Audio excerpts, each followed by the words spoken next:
When the children woke after many hours of sleep, they found themselves alone in the room. This troubled them, as the events from the previous night had not yet settled in their minds. But presently in walked Nothing, and with him he brought breakfast.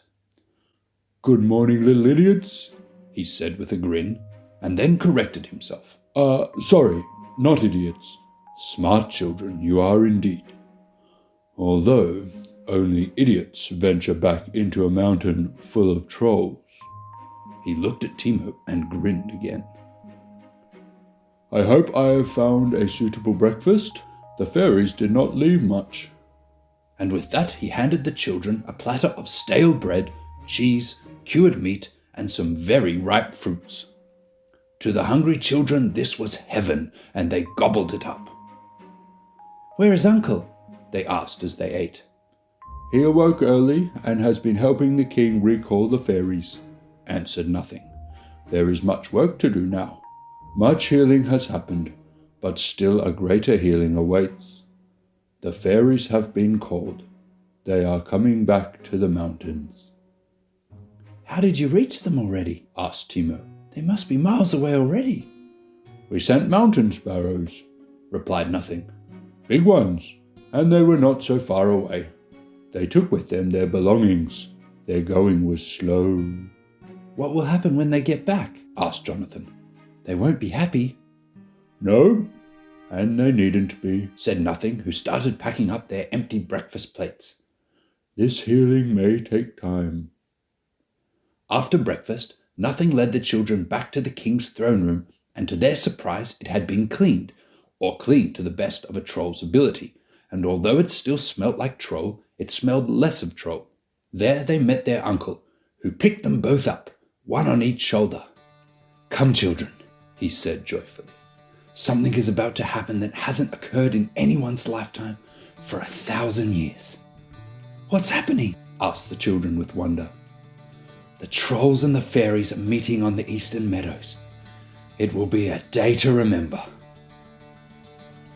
Eber carried the children through the mountain, and they left via the eastern road. It ran almost parallel to the secret passageway the children had found, except it turned northward at the end to bring them out of the mountain several miles north of the crack in the cliff. The going was fast, and before too long they found themselves exiting the mountain through large stone gates, and before them stood a sight to behold.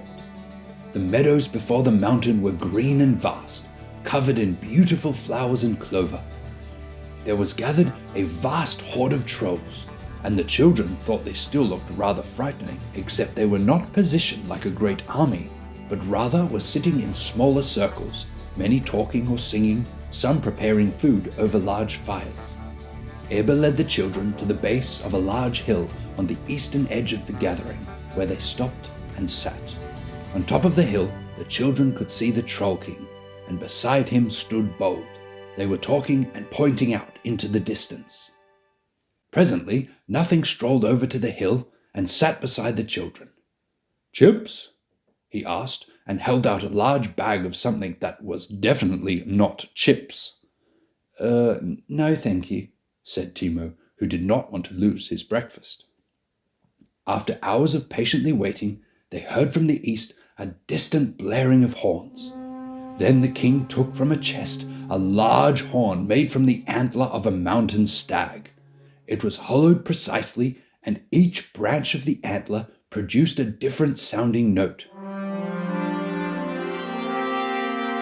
For a troll creation, the children believed it sounded rather beautiful. Once the king had sounded his horn, there was a reply of horns from all around the troll horde. Soon from the forest, on the eastern edge of the meadows, emerged a great number of fairies. At their head rode their king on a large silver horse. The Troll King beckoned Eber to join him on top of the hill. Together the king, Eber, and Bold stood and waited for the procession to arrive. The fairy host halted, and forward rode the king to Ormas, his brother, and Escaleb. The children were delighted to see him again. The three fairies walked to the top of the hill, and there the Troll King fell on his face before the Fairy King. For a moment the fairy paused, and it seemed to the children that he was not quite sure how to react.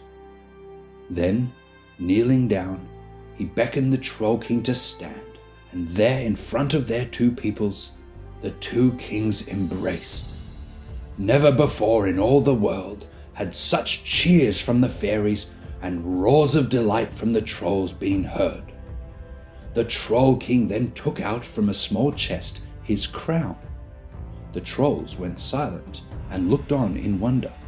The crown seemed to suck in the surrounding light of the afternoon sun, and each troll's heart momentarily became heavy.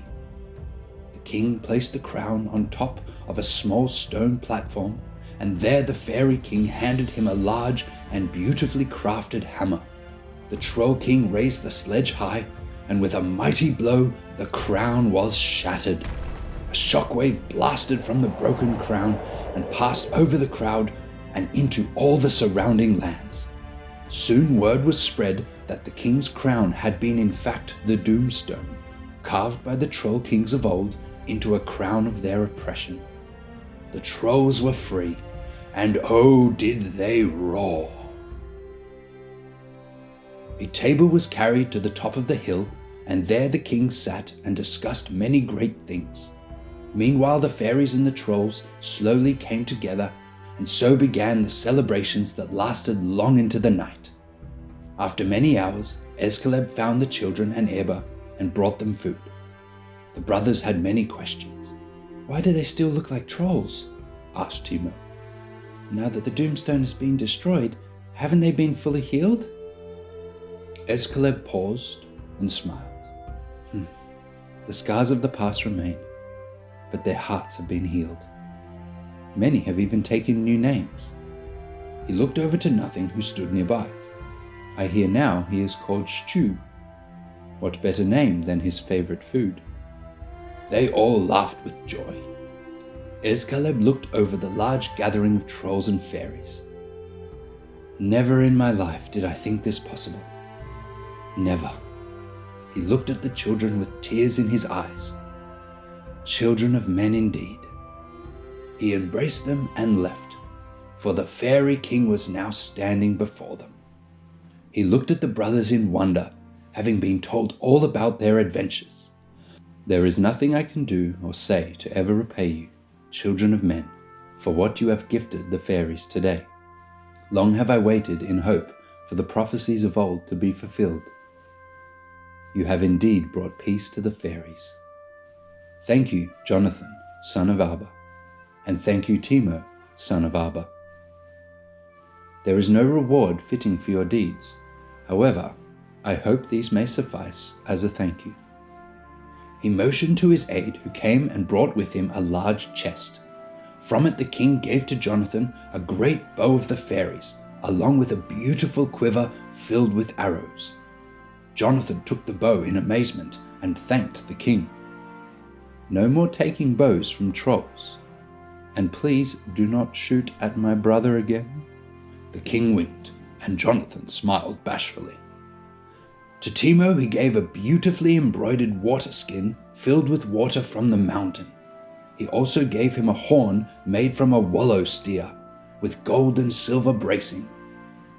Timo bowed and thanked the king, and to both he gave carved pendants on silver necklaces. These, he said, are emblems of the House of Hud. Wear these, and you will be welcome in all the 7 fairy kingdoms of the world. There are more? Asked Timo in amazement. Of course, but that is a learning for another time. I must leave you for now. Thank you, and well go. Then, coming down from the hill and standing before them, was the Troll King. He now looked very different in clean robes and looked as though he had tried to bath. He knelt to the ground and looked into the children's eyes. Before we part, I must apologize for many things, but above all, for that which I stole from you 3 years ago. The children were confused. The king turned, and standing before them, looking very ragged but happy and alive, was their father. They ran to each other and embraced, and all looked on and celebrated. From over the northern hills had come all the captives of the trolls, now released from their prisons. They were brought the healing water from the mountain, and all were healed and all made well. Jonathan and Timo's father, after he had heard all about his children's adventures and had talked long with his brother Eber, stood and looked over all that was happening. "Come, children, come, Eber. Let us leave these important matters to important people. No doubt the kings have much more to discuss. But I want to go home. I am 3 years late for dinner." Together, Abba, Eber, Jonathan, and Timo walked through the mountain paths and shared stories. The children had many questions about what their father had experienced, but he would not share too much. "When you're older, perhaps," he said, "let's not spoil today's happenings with sad tales." And after much walking, they came to their house in the early hours of the morning. "Mum will still be asleep," said Timo. "How should we surprise her?" "That I must do, my son," said Abba, and he asked his children to wait outside while he went in. "You'll know when to come in." The children waited obediently, although they wished they could see what was happening. Their father walked inside, and after a brief minute of silence, there came a loud cry of joy, then tears of happiness. The children ran inside, and there was much celebration. Their mother listened to their story in wonder and could hardly believe her ears. When they came to the part about the healing waters, Timo cried aloud, "I brought some! How could I forget?" He searched through his bag and took out the water skin the fairy king had given him. He poured his mother a large glass, and she drank skeptically, expecting it to be just a glass of water. Within seconds, her foot was completely healed, and she could stand and walk without pain. After that, she believed every word that the children told her of their marvelous adventure. That day they spent together, and many tales were told. Eventually, Timo and Jonathan grew tired, and their father carried them both into bed. Later that night, Jonathan awoke and looked over to his brother, who was also awake. "Psst," he whispered, and Timo turned to face him. "I've been thinking. You know what Uncle and Escaleb said about the world being big and we being small?" "Yeah, I think I understand it now," said Timo, and he gazed up to the ceiling. "Yeah, the world is big and we are small." Jonathan grinned. "All the more room for adventure." The two brothers laughed and fell back asleep.